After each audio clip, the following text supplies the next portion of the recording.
boyfriend had a drone and he flew it off a cliff, never returned, never saw it again.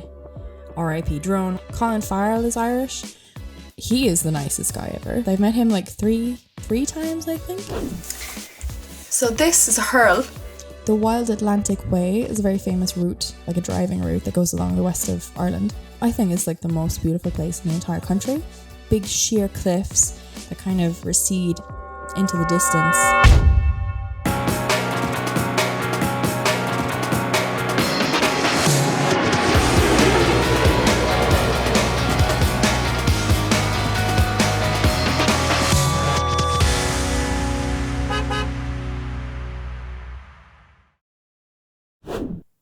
Hello and welcome to another episode of These Corners of the World Travel Podcast. I'm your host, Kelly O'Brien.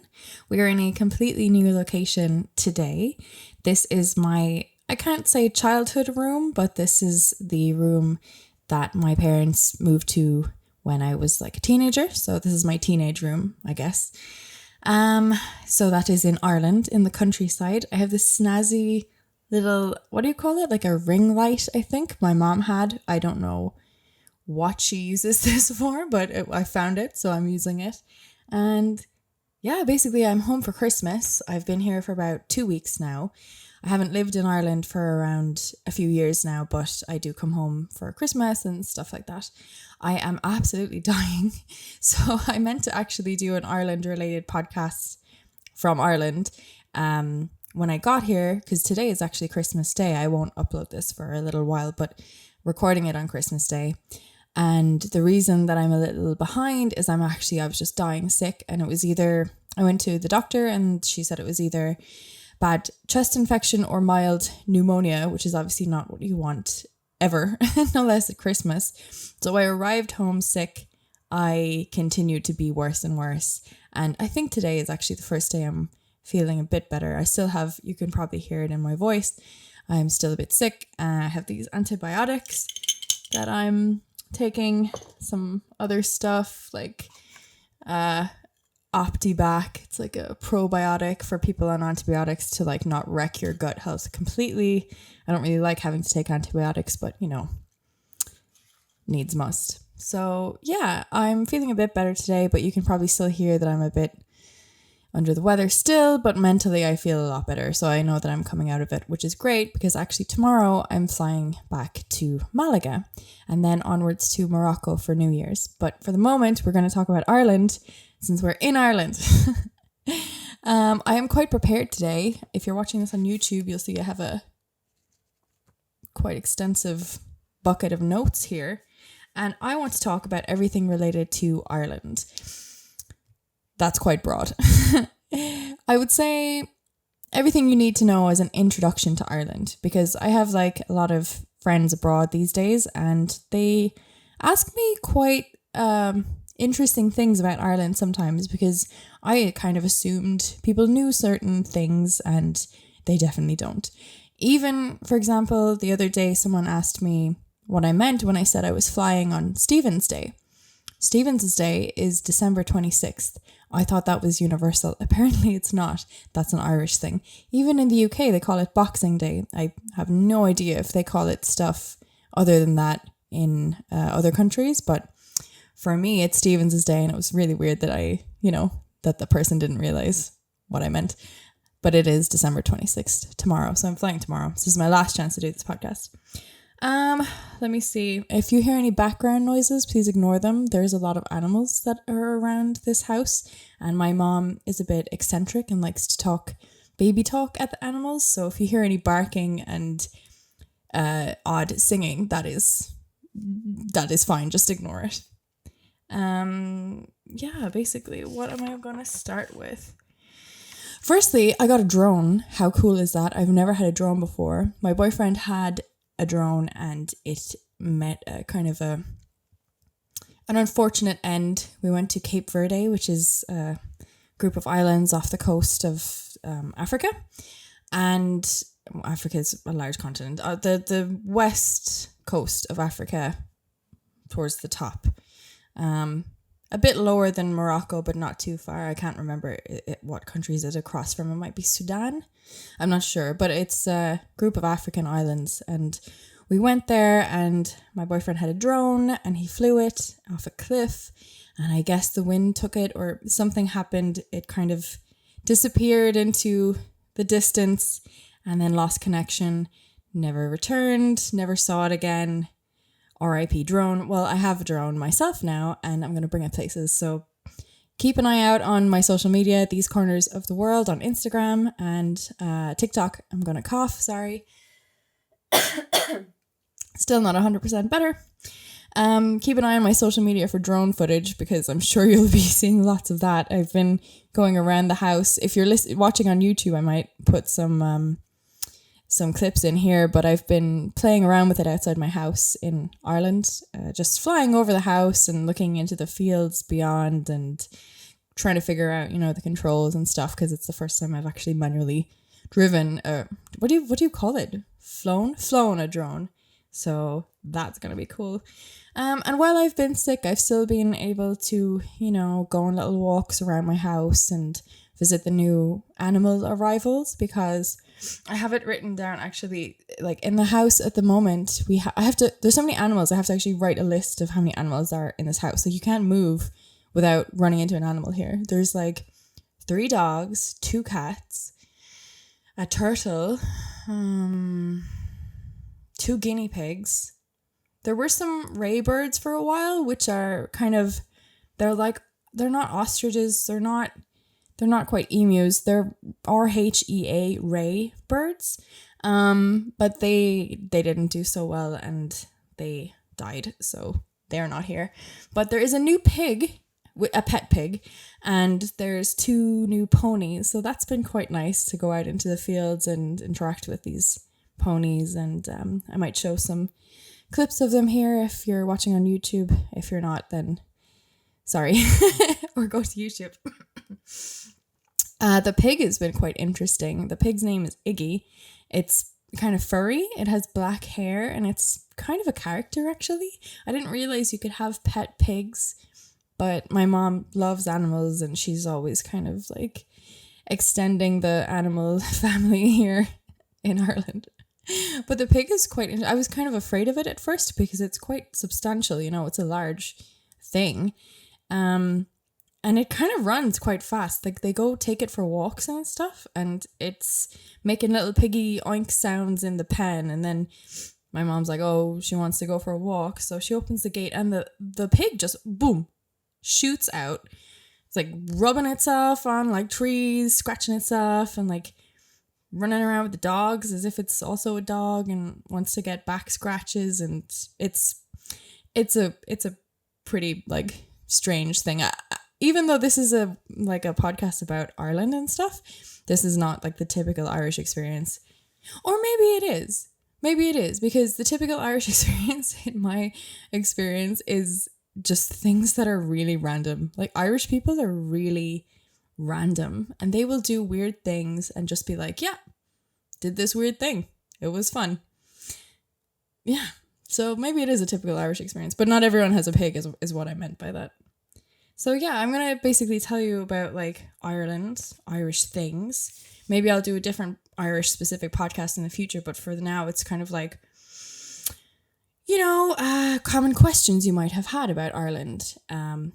Obviously the best places to go if you visit Ireland. I have some thoughts about that being a travel podcast and, when I left Ireland a few years ago I didn't know I was going to go live abroad and never return. But at the time I was like, going to travel for an extensive period.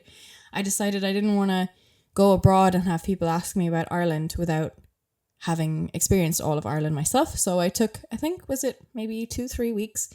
And I went all over Ireland to all the tourist attractions that I hadn't been to before, just to be able to say that I'd been there. And it was really an amazing experience, actually. So I'll talk a bit about that and, just some kind of random facts you might not know about Ireland, such as, did you know that Halloween was actually an Irish thing? Like, Halloween wouldn't exist right now if Ireland didn't exist. So that's kind of interesting. So let's get started. Basically, being Irish abroad, there are some things that people ask me and I'm like, how do you not know this? but I guess people don't. And the first one, I hate to start with it. I really hate to start with it, but people are always asking me if Ireland is part of the UK.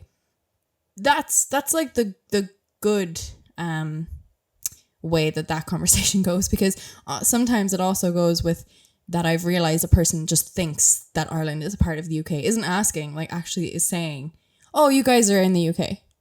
And I'm just like, no, we're not. No. He's like, but you, and like, they'll actually even talk back about it, knowing that I'm Irish. So we just want to say this for all my friends who are listening who are not from Ireland. Ireland, the Republic of Ireland, is not part of the UK. Basically, a very, very brief overview. The UK did invade and rule Ireland for around 700 years, way back when. Excuse me. We eventually achieved independence because, you know, we didn't take it peacefully. We didn't just accept it. There was guerrilla warfare. There was uprisings. There was political unrest. In 1916, there was the Easter Rising, which was a bloody fight, to put it, you know, in very basic terms. And this led to the UK basically saying, fine, Irish Free State approved, you can have the country back. But they didn't give all of the country back. They kept 6 counties in the north of Ireland, which is Northern Ireland today. And it's complicated, but the reason that the UK did that, instead of just saying, hey, okay, fine, here's all of the island back, we'll go home now, they did it to create, you know, civil unrest and ensure that Irish people were fighting each other. After that happened, instead of, you know, banding together and perhaps exacting revenge or whatever on the UK. Like, this is a tactic, it's a military tactic. It has been done by others. It has been done in other places by the UK, like in India and stuff like that. It is effective. Is it cool? No, not cool. And it's still, you know, having ramifications today. But we won't go into that at the moment. Just know that the northern part of Ireland, Northern Ireland, is still governed by the United Kingdom of Great Britain and Northern Ireland. And the Republic of Ireland, which is, you know, the vast majority of the island, is a free state, is a republic. Hope that answers that question. But if you have any other questions, I'd be happy to answer them if you know me in person, or comment somewhere here below if it's on YouTube, or send me an email or social media. I'm happy to explain the intricacies. But yeah, and if you ever wonder like why Irish people get a bit testy if you know, make the mistake about are they from the UK, are they not from the UK, we won't get angry if you just ask. If you don't know and then you just say, hey, by the way, are you from, you know, blah, blah, blah, then we will just be like, no, because XYZ, and it will be fine. Don't be afraid to ever ask. But if you kind of assume that we're British, it happens to a lot of Irish celebrities abroad. They're in interviews and they say that they're from the UK, and the Irish celebrities have to say, no, I'm not. And there is that undercurrent of like, you know, get lost kind of a thing, as in like the Irish person in question is always a bit like annoyed about it. But I mean, I think that that's fairly fair. I think that it's there have been so many hundreds of years of oppression that, you know, we've kind of earned the right to be our own country and for people to know it's an independent country. Anyway, moving on. The second one is, people are always asking, like, do you speak Irish? I had one person one time say, oh my God, your English is so good. And I was like, well, okay, thanks. Like, I grew up speaking English. I speak English natively. That is my first language. Again, it's because of British rule. It was illegal to speak It was illegal to speak Irish for, you know, basically the entirety of British rule, I think. Now, did that mean Irish wasn't spoken? No, because people still spoke it under the radar, you know, and it was still preserved in that way. Having said that, it was greatly diminished. The population of Ireland at the moment is 5.5 million, the Republic of Ireland. And yet the number of Irish speakers, I think the latest census said it was 1.8 million people so that they could speak Irish. But then actually, coincidentally, the other day, there was like a report that said of those people, like not all of them are like super fluent. Some of them speak it quite poorly. You know, The predominantly Irish-speaking areas are over in the west of the country. So from north to south, like far over in the west, like Donegal, some in Clare, I think. There's a lot in Kerry, some in Cork. They would be called the Gaeltacht areas. And some people there do grow up as a first language Irish.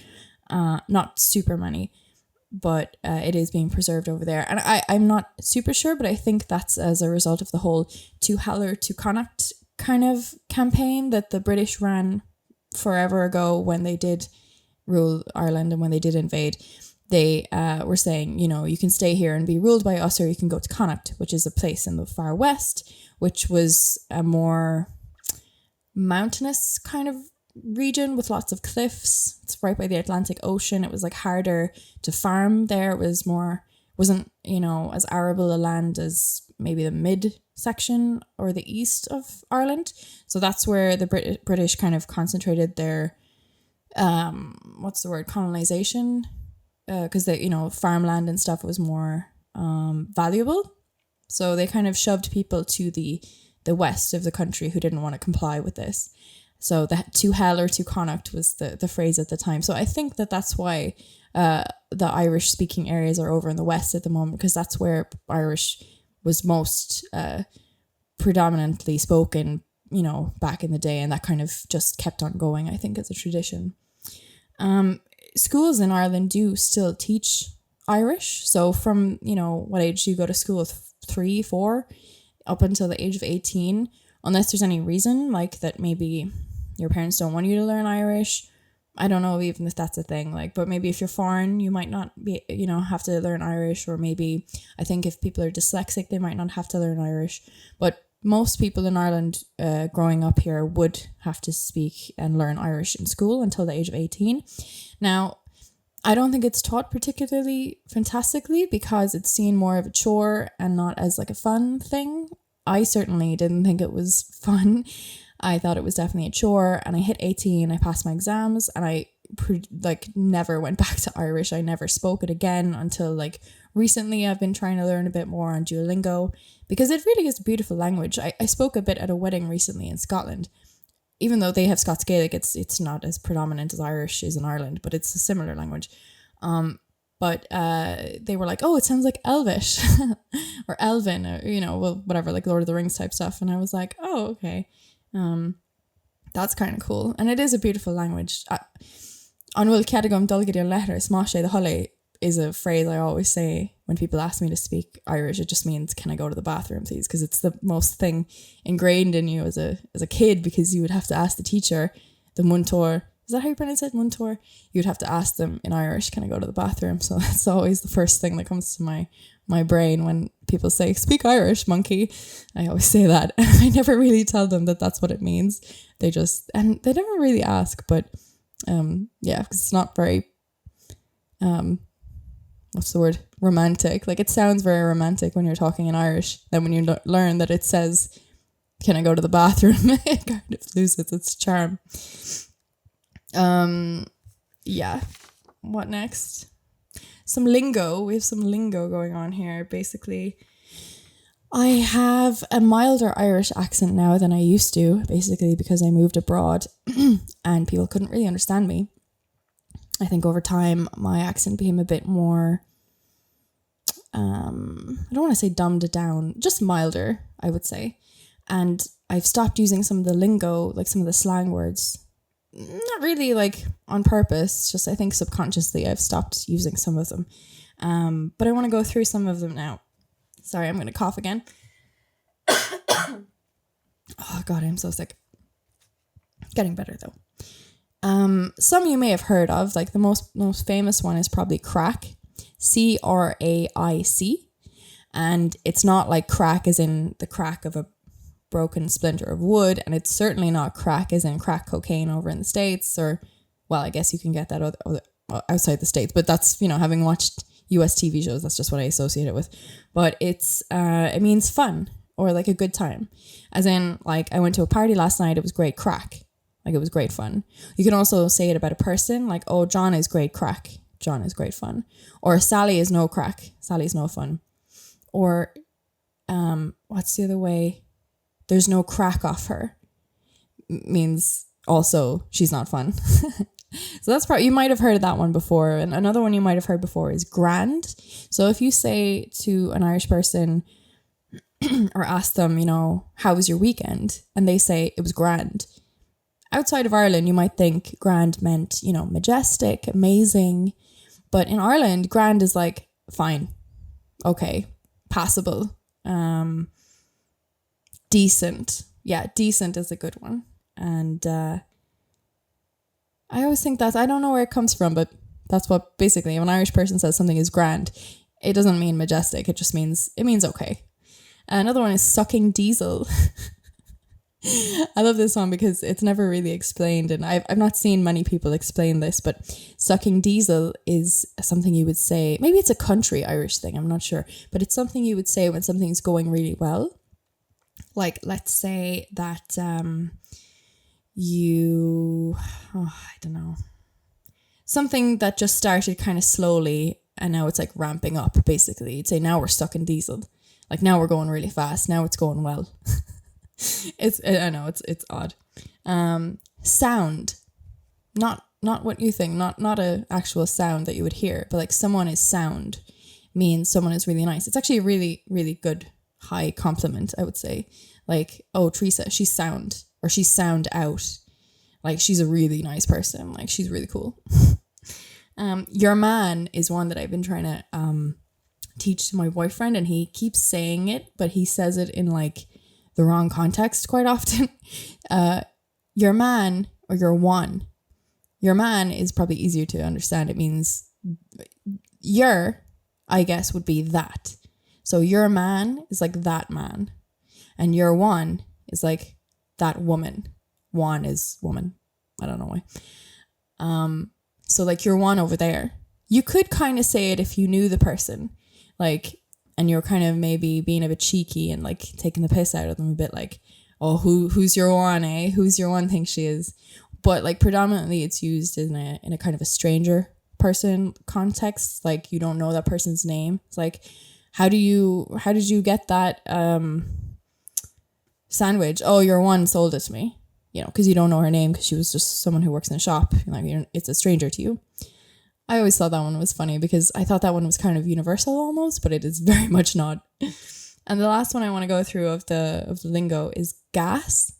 Gas as in GAS. So not like gas that you would you'd smell gas, or like gas as a fuel.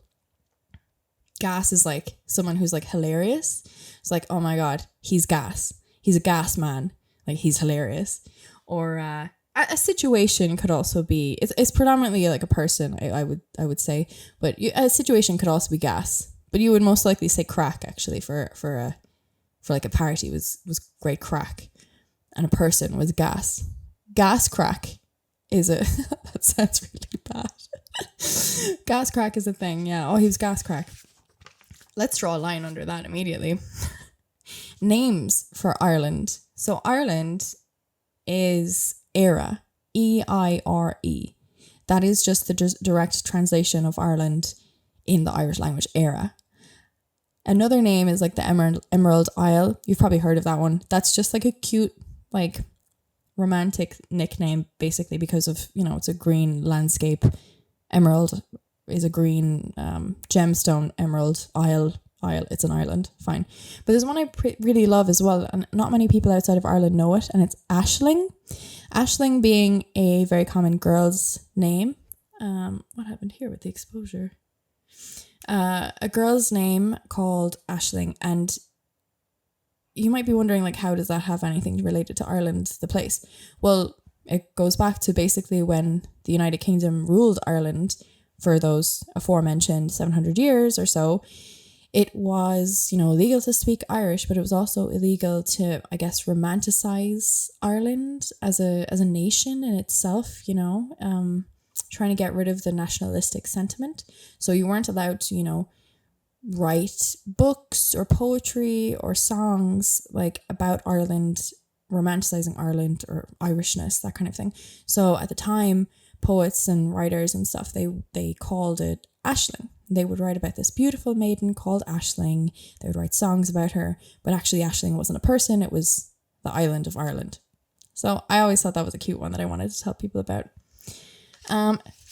Mentioning earlier famous Irish people having to defend that they're Irish and not, when people call them British, I want to basically tell you some Irish people. I've met some of them. So because I used to be a journalist for a newspaper here, at the start of that career, I was like a showbiz journalist for a while. So I got to meet some famous people, famous Irish people as well. My favorite was Will Ferrell, actually, but he's not Irish, so I can't I did just shoehorn that in, so that's fine. I got that done. But some I haven't met, some I have met. I'll tell you who the most famous Irish people are, basically. Saoirse Ronan, I don't think many people can claim that she's British because her name is quite Irish. Saoirse Ronan, she's a famous actress. You probably have heard of her. Liam Neeson, he's Irish. I didn't really like him because he was at the Irish Film and Television Awards one year that I was covering it for the newspaper. Excuse me. Still dying. And I can't really say I met him because he just ignored all of us, all of the media waiting to talk to him. We were waiting there for hours, and he was, the main guest of honor. I think he was receiving some special award from the Irish Film and Television Awards industry, and as part of that you would think that he would have to say even a few words to a few journalists to promote the event, but he, after us waiting there for hours, just completely blew past us. And the staff at the award ceremony were like, we're trying to get him to come back out, we're sorry. And he didn't come back out. So that was kind of I didn't really like that. Maybe he was having a really bad day. Maybe he hates the media for some reason. Maybe someone said something that wasn't true about him. Certainly we weren't that type, I was working for a broadsheet, not a tabloid. So, but hey, everyone has those days. Maybe he just didn't want to deal with it. But I don't really like him because of that. And until something else happens to change my mind, I'm kind of it's a no for Liam Neeson. But he is Irish. Bono is Irish. So U2, the band, is Irish. Colin Farrell is Irish. He is the nicest guy ever. He is honestly so nice. I've met him three times, I think. And from the second time onwards, he actually recognized me and was like, hey. And I interviewed him, but it wasn't longer than a few, minutes interaction, 10, 15, 20 minutes. I can't even remember. But, it wasn't a long interaction. And I must have been one of I don't know, 20, 30 journalists he met in that one day. And how many journalists must he meet every day? Well, maybe not every day, but in a year, probably quite a lot. And, he was just super nice and super personable and was like, hey, how's it going? And just really nice vibe off him. So I thought he was really lovely. Pierce Brosnan, Irish. That was James Bond actor. Graham Norton, despite his accent, is actually from Cork in Ireland. Cillian Murphy, of course, is Irish. Another Irish name, so perhaps you wouldn't mistake him for being any other nationality. He's apparently quite shy. I've never met him, even though I was working in Cork as a journalist. But by all accounts, I've heard that he's very nice, just quite shy, and is more into acting than publicity. So fair enough. Brendan Gleeson, Jamie Dornan. I did meet him, but he's also quite shy, and I don't think he very likes the media very much. But he was very nice. Now, most relevant to travel enthusiasts, best places to actually travel in Ireland. And first I have to get a gripe out of my system because I've met so many people across the world that say, oh, you're Irish. And I'm like, yeah. And they're like, oh, I've been to Ireland. I was like, oh yeah, where'd you go? Oh, I went to Dublin one weekend. We went out and got drunk and then we left. And because I'm trying not to be a horrible person, I'm always like, oh, cool, you must come back someday and see the countryside, trying in a polite way to say, you didn't really see Ireland, you went to Dublin and got drunk and then left. And I do have a little bit of a beef with Dublin because I just don't feel like it's indicative of the Irish of Irishness that much anymore. It's a very multicultural city, which is fine and it's great and it's progressive. But, there's a lot of problems that come with, big cities, homelessness, drug addiction. The people, I think, can get a little bit colder and a little bit less friendly. I'm not crazy about going to Dublin anymore, even though I don't live too far away from it. My home house isn't too far away from Dublin. It is in the countryside, but it's a drive to Dublin from here. It'd be only about an hour and a half, maybe. So I'm not mad about people saying that they have seen Ireland because they went to Dublin for a weekend once. I think that you should really go to Ireland during like the summer months to see, have the best chance of going to more nature things that, in summer at least open. Because I mean, if you go in winter, you don't have as much daylight and there's more of a chance of bad weather conditions, meaning that the certain thing you want to go to might be closed. Like the Cliffs of Moher, basically, they might be closed if there's a storm or something. So come in the summer months for sure. June, July, August. July and August probably better. And get out of Dublin, basically. You'll probably fly into Dublin. You could fly into Cork or Shannon, but let's be real, it's cheaper to fly into Dublin from most European countries and from the United States. So you're probably going to end up in Dublin, and just get out of it. Just rent a car or get a bus somewhere and go see some of the natural, probably rent a car because I'm about to suggest some places that aren't on like bus routes and stuff. And just maybe in a week would be a good amount of time to see like a lot of stuff. 2 would be ideal, but a week you could see a lot. And the number one place I think you should go is the Cliffs of Moher that I just mentioned. Moher being spelled Moher. I was very lucky to go to university quite near to the cliffs, so I've been like a number of times, and it's just like, I think it's like the most beautiful place in the entire country. Big sheer cliffs that kind of recede into the distance. I might put a photo up if you're watching on YouTube here. Wow, all this talking is really getting me, my illness flaring up again. Hopefully I can make it to the end. So that's number 1. Perhaps I should have started at 7 and worked my way up, but here we go. I've done 1 now. That's the order we're going in. The Cliffs of Moher are in Clare. So the second most the second place that I feel like people should visit is actually a place I visited for the first time only a couple of years ago. I hadn't really been on my radar too much. It's actually Glendalough in Wicklow. It is a 6th century monastery, old monastery. But it's in like the most beautiful setting. There's like a lake and a forest and some trails. There's a waterfall. Just in stunning natural beauty. I'm gonna have to take more water. Oh my god. I'm so sorry. Glendalough really blew me away when I went there. I think it was about 2 years ago I went there for the first time. And yeah, loved it. Number 3, I would say, is the Giant's Causeway. It is actually in Northern Ireland, but it's extremely beautiful. And it's very unique because there are all these stones that have formed in like hexagonal shapes, like pillars almost. And it's as a result of like volcanic activity. If you go, they'll explain the full thing, but it's to do with like how fast certain stones cool, and they cool in this certain form if they do. But there's like a similar formation over on the coast of Scotland that kind of links up to it, you know what I mean? So there's like this legend that how it formed. So how it formed was volcanic activity and stuff, but there's a cool little legend that goes along with it. And briefly, it's that there used to be a giant called Fionn McCool who lived in the area, and he wanted to create maybe a road like over the sea with stones to Scotland to go and face his rival. I have it written down, his name. Benandonner? I hope I'm pronouncing that right, but I may not be. But basically he went over and he saw this giant somehow without the giant seeing him, and he realized that his rival was like, Benandonner was like extremely big, and Fionn McCool was like, I don't actually want to pick a fight with him after all.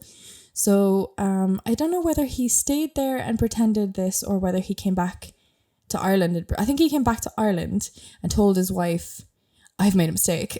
And the wife apparently I might be butchering the story, but the wife apparently convinced him somehow to like dress up as a baby. So Fionn McCool pretended he was like a baby. Ben and Donner like apparently came over then to Ireland. Maybe he found out that Fionn had like created this road, or that he had come and snuck in, and I don't know how, but like Ben and Donner came to see the giant Fionn McCool, and apparently was convinced that Fionn McCool was this baby, and then thought, oh, if this is Fionn McCool's baby, how bloody big is Fionn McCool? He must be bigger than me.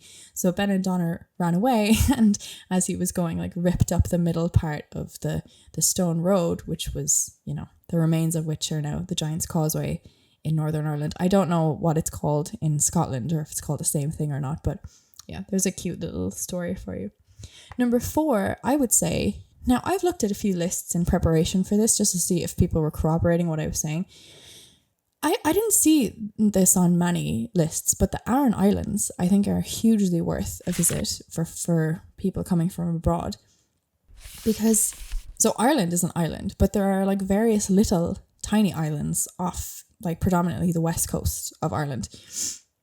And some of them are like, they're like stepping through time. Like you get a boat there, and you, if anyone has seen the film The Guard, is it The Guard with Brendan Gleeson? And then also there's a recent one with I think also Brendan Gleeson and Colin Farrell, which was, oh god, with the Banshees in Inisherin. I haven't seen that one, but as far as I know, that one is set on an island, which is fictional but based on one of the tiny islands off the coast of Ireland. And it is basically stepping back in time. You know, there's like these tiny stone roads and beautiful green fields and little, you know, ruins of little monastic sites and sheep. I think Bear Grylls once did an episode on one of the islands, or maybe it was the West. I shouldn't have brought that up because I don't actually know. But he went to the area anyway, and he like, I think he got into a sheep carcass, you know, as a what to do to survive in Ireland. I mean, conditions aren't that dire. You're not going to have to sleep in a sheep carcass. We have hotels. But yeah, it's quite, he definitely pretended he was in more wilderness than he was in. But that is the kind of landscape that you would have there, just sheep, and like kind of looks like there's nothing really there. But I mean, there's roads and stuff on these tiny islands. And actually, I'm not sure how true this is today, but a while ago, many years ago, I heard this story about how there's no police force on the island, so that when the police come over from the mainland on the ferryman rings ahead and says, lads, the police are coming. The Gardaí is what we call them in Ireland. Like the Gardaí are coming. And apparently people don't have driving licenses. Some people don't have tax or insurance on their cars, which is illegal, but because there's no police on the island, they get away with it. So when the police are coming to the island and the ferryman rings ahead, apparently people just get out of their cars, leave them on the side of the road, and like walk home and wait until the police are like not on the island anymore, so that they don't get caught doing all this. Because I mean, to the police, it's just a car not registered to anyone. They don't know whose it is and stuff. And I guess like they turn a blind eye to like a lot of this island stuff because it's very it's almost like the purest form of anarchy, right? Like people think anarchy is this lawlessness of like the world is burning down, like, but actually anarchy in its purest form is the lack of law because it's not needed, like that everyone is like kind of self-governing and I think anyway, that's what I gathered. And it's kind of like that on the islands, I think. There's no closing time in pubs, like I think maybe it's changed nowadays. I don't know. It was many years ago that I heard these things. That like if you wanted to, you could just stay in. If someone was willing to stay and serve you until all hours of the night, that you could just stay there until like the early hours of the morning drinking. I wouldn't because I don't drink anymore, but if you're into that, perhaps that could be a good place for you to go. These islands that I'm mentioning here, there's a few of them, but the Aran Islands are quite good to go to. There's 3 of them: Inishore, Inishman, Inishmore. Probably Inishmore is where you would go. They're off the coast of Galway. But yeah, Google it. It's really random to go to, but like if you want the authentic Irish experience, definitely go there. And if you do go to a pub, there'll probably be some ceilidh going on. Like someone will just pull out a tin whistle out of their pocket, and like someone else will produce like a guitar or a recorder or a violin or something, and suddenly there'll just be this like mad ceilidh going on in the corner of a pub. That has happened a few times. A few times it happens as well where someone wants to sing a cappella and then they go around the whole pub and they tell people to shush, which can be quite annoying because you're not there for music, you're there to talk to your friends or something, and then someone is going around going shh, shh, shh. Then you have to listen to this woman in the corner just singing a cappella for like 10 minutes. Anyway, that was a complete ramble. Number 6, I would say Killarney National Park. Purely because people rave about it so much, and I've been there like once or twice. It didn't blow me away. But Torque Waterfall is like a beautiful place to go. So I think that because I didn't see it extensively and I didn't go, so I've only been there once, that I think it should be on the list because it is a beautiful place and people rave about it, and there's like deer and stuff, and it's very nature orientated. Number 7 is a bit of number 4 was Aran Islands. Number 5, I skipped one, sorry. Number 5 is actually Newgrange. Newgrange is like a 5,000-year-old passage tomb in, I think it's Meath. And I don't know why this isn't more famous. It's famous in Ireland. And on the winter solstice, the 21st of December every year, it's famous because if the conditions are right and there's no clouds, a beam of light can go directly into the tomb and lights up this like box above the door and go straight in like the passage of the tomb. And like mathematically it's quite cool apparently, because this was like 5,000 BC. Like this is insanely old. This is older than the pyramids in Egypt. This is older than Stonehenge. And like mathematically these people who built this were able to like pinpoint exactly where the light would go at this day of the shortest day of the year. Insane. And every year there's a lottery actually, because there's a small tomb space inside it that people can actually crawl into it. I've been there, but not on the winter solstice. But if you want to see the light show thing, you can go in. I'm not sure how many, like maybe between 5 and 20 people. I'm not sure, but it's a small space. So there's a lottery every year for, if you want to get lucky enough and be picked to be one of the people who can stand inside it. So that is quite a cool thing. To be honest, it's like Ireland's Stonehenge, and yet Stonehenge is like famous the world over, and nobody outside of Ireland seems to know of Newgrange. So I definitely think that should be on my list. Number 6 was Killarney National Park, which I just mentioned. Number 7 is the last one, and it's a bit of a cop out because it's not one place, it's many, but castles. Definitely go see a castle in Ireland. I'm biased, but my favourite one is Kilkenny Castle because I'm from Kilkenny and I used to work in the art gallery in the basement of that castle, which was like such a surreal experience. It was really cool. But there's also Blarney Castle, which is in Cork, which is where the Blarney Stone is. And that's where if you kiss the Blarney Stone, for some reason you have to bend over backwards to kiss it. You can't just kiss it straight on for some reason. I don't know. And with Corona rules, perhaps they don't even do this anymore. But, you used to be able to kiss the Blarney Stone and you would get the gift of the gab, like that the Irish had. So very popular with American tourists who come here to see their heritage, stuff like that. There's also the Rock of Cashel in Tipperary. So that one is a good one to go to as well. Wow, I have so many things. Should I do a 2-parter? How long have I been recording? I don't even know. 42 minutes. Maybe I should do a 2-parter. Well, no, I'll just push on. If my battery dies, it dies. Random facts. We have reached the random facts phase about Ireland, of course. Halloween began in Ireland because it was based on an ancient festival by the Celtic people. It was called Samhain, and people would dress up to ward off evil spirits. You would pretend to be an evil spirit yourself, and then the evil spirits wouldn't recognize you and wouldn't bother you, basically. It became commercialized and went all over the globe, so now we have Halloween. I think Samhain, the word translates as darker half, so it was just a celebration of winter coming, essentially. Random fact number 2. Oh yes, there is a festival here that crowns a goat as king for like 3 days. And when I say that, it sounds weird, but it's very normal here, actually. I've I've never actually gone to this festival, but apparently it's quite good fun. They also crown a queen, which is a schoolgirl. So they kind of marry a young schoolgirl to a goat. They're like the king and queen of the fair. It's called Puck Fair. Puck, relating to what male rams would do to each other, with horns and stuff. It's in Kerry, of course it is, because all the weirdest stuff comes from Kerry. It's around August. It's very ancient. No one really knows the origin.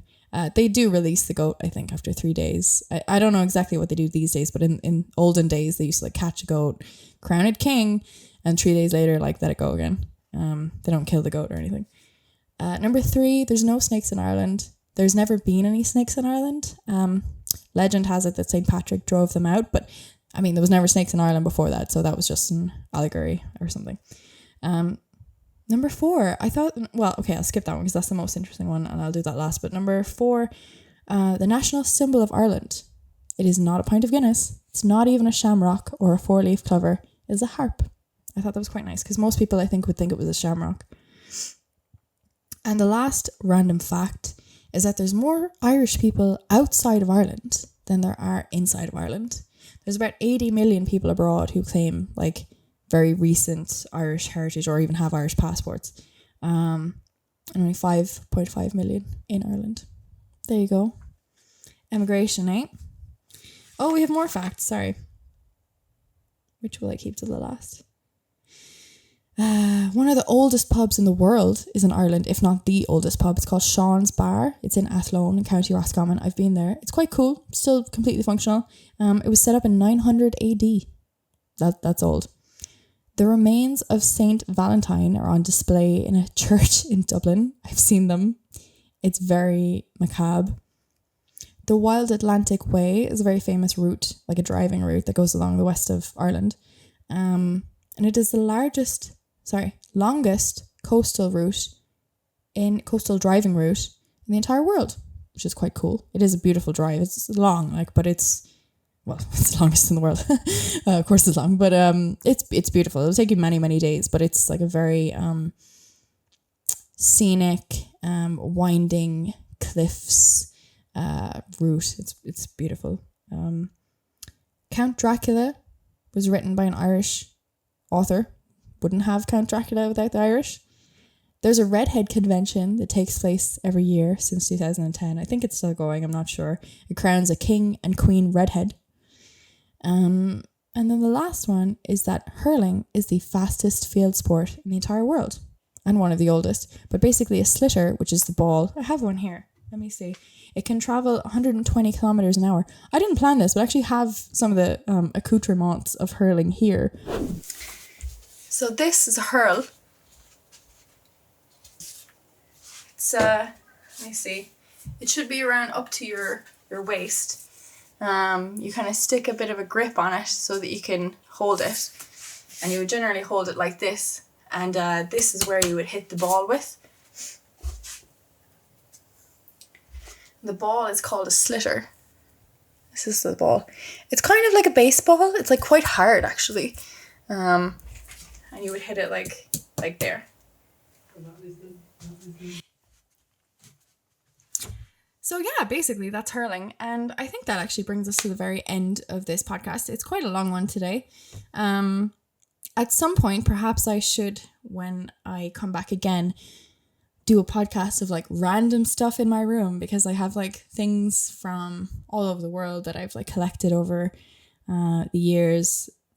Some are just tickets of things, and some are I have an ammonite from Morocco, a fossil. And just random stuff that I find in my room. Maybe that would be a good podcast, but not for today, and probably not for a while, because tomorrow I am flying to Spain, and I will be happy to get back to the sun, because I think that the sunlight helps me when I'm ill. It has been a bit worse to be ill in the dark and the overcast weather in Ireland here in December, and I think that I'll be a lot better as soon as I get back to Spain and get some sunlight and lay on the beach for a while. Of course, the antibiotics will probably help, but I'm still going to probably attribute the getting better to the sunlight, knowing me. So yeah, until next time, I will see you guys soon. I'm not sure what we will talk about. Probably, actually, we will probably talk about Morocco from Morocco because that's where I'm going for New Year's. So don't hold me to that, but probably so. So, okay. I'll talk to you later. Bye.